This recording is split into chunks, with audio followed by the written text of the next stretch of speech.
encore regretter li nga xam ne moo am ci ministère de la santé mais dina am peut-être ñu mu bett mais ñi nga xam ne ñu ngi may suivre boobu ak léegi bettu leen parce que dama leen wax ni ministère de la santé ki ko représenté Abdoulaye Diouf Sarr il n'est pas l'homme qu'il faut dans cette situation là c'est d'autant plus vrai que scandale bi nga xam ne Amadou Samba créé na ko waroon na tax moom mu mettre nit ñi à l'aise xam ne dafa war a dem parce que gis nit ñi kon Amadou Samba du n'importe qui dafa nekk staffu ministre de la santé mooy Abdoulaye Diouf Sarr dafa nekk ci cercle bu gën a jege Abdoulaye Diouf Sarr di ko conseiller di ko demal parce que tey wax nañu découvrir nañu li nga xam ne mooy nit yu bare ne nañu moom moo leen testé wax leen ni amuñu Covid-19 bi Institut Pasteur reprendre enquête yooyu comment on appelle test yooyu ba jël na ni ñooñu ñu def leen en confinement ñu vérifier ndax am na ñoo xam ne jël bàyyi na leen ñu jàll fekkee ñooñu certainement am nañ ko donc cercle de transmission bi continuer mais Amadou Samba du man lu ma bett parce que ñun ci lu néewul na amoon ci waa ji masuta pare jàngam médecine donc lu docteur Amadou Samba étudiant la woon en deuxième année université bu Dakar année boobu la que benn kilifa boo xam ne du ñu tudd turam moo ko mettre en rapport ak ki nga xam ne mooy le professeur Seydina Issa Laye Sey mi nga xam ne moom moo nekk service orthopédie bu hôpital Le Dantec ci service boobu la tax ñu dàq ko foofu njublang la njuuj njaaj yi mu doon def ak clients yi ak patients yi moo tax ñu dàq ko fa mu arrêté jàngam ci deuxième année mu dem fi ñuy wax Saint-Christopher Ibamar Diop foofu la nekkoon foofu it dañ ko fa dàq donc gis nañ ni mujjewul terminer ay jàngam mais comme ku jege Abdoulaye Diouf Sarr la mu jël ko dugal ko dans son entourage ñu di ko wooyee docteur permettre ko faciliter ko moo signé ay partenariat yu bari ak ay structure di ci présenté wu comme un médecin mais bu ñu waxee Abdoulaye Diouf Sarr duñu dédouané ñu ci bari ba ci première dame mi nga xam ne Marième Faye Sall ak association bi tudd Rahma bi nga xam ne kii di Amadou Samba liggéey na ak ñoom Amadou Samba jeune la boo xam ne 32 ans fanweeri at ak ñaar la am te ngéej la dëkk mais surtout dafa am benn événement bu extraordinaire boo xam ne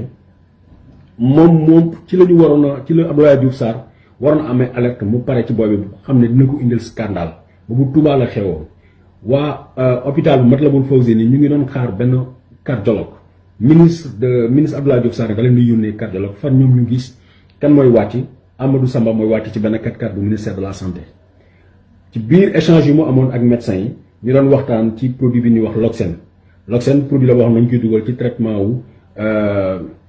kii artériel tension artérielle mu daal leen ne produit bi dañ koy dugal ci perfusion nga samp ko nit ñi automatiquement médecins yi yëpp taf seen gémmiñ ñu xam ne kii di waaja mooy premier scandale donc un état qui se respecte un ministre qui se respecte automatiquement fa la waree jël ay écartam ak booy bi parce que moom xam na état des faits xam na nii booy bi du médecin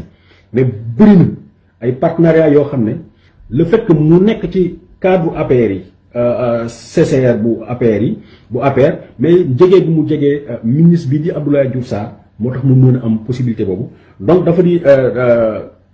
di scandale boo xam ne du lu ñuy war a jëlee lu tuuti parce que peut-être il a fait courir des dangers à sénégalais yu bari pendant ce temps nag gis nañ ni ba léegi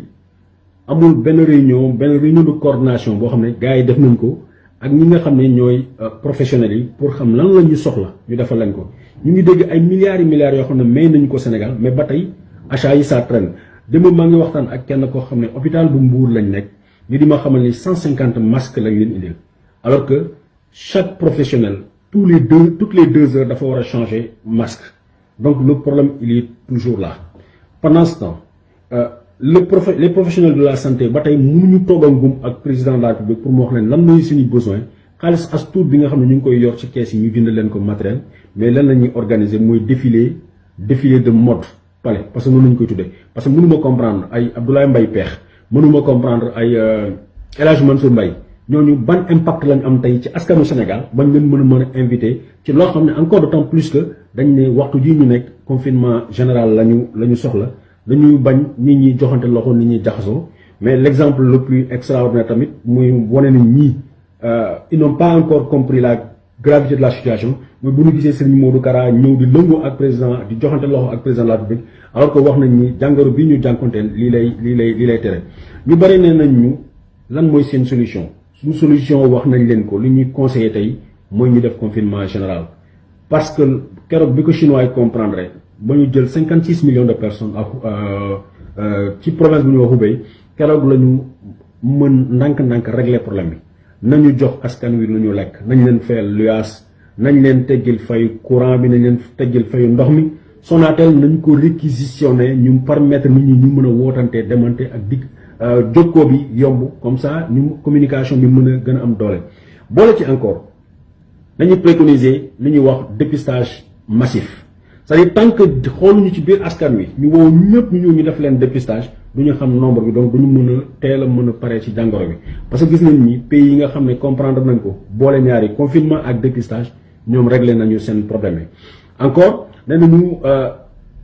ñu seen discours lu bare bu gouvernement bi mooy dañuy à l'aéroport dañuy teg ay caméras thermiques aux frontières dañuy teg ay caméras thermiques mais je suis au regret de vous dire que ba léegi cas yi ñu gis yëpp c'est pas un dépistage actif parce que dépistage actif mooy service sanitaire yi ñu détecté nii xool diw ñu ne diw am na ko wala seen caméra yi ak seen appareil yi permettre ñu xam ne diw am na coronavirus mais ba léegi nit ñi ñooy jóg dem ci hôpitaux yi pour que ñu xam ne ñooñu am nañu jàngoro ji donc mu woon leen ni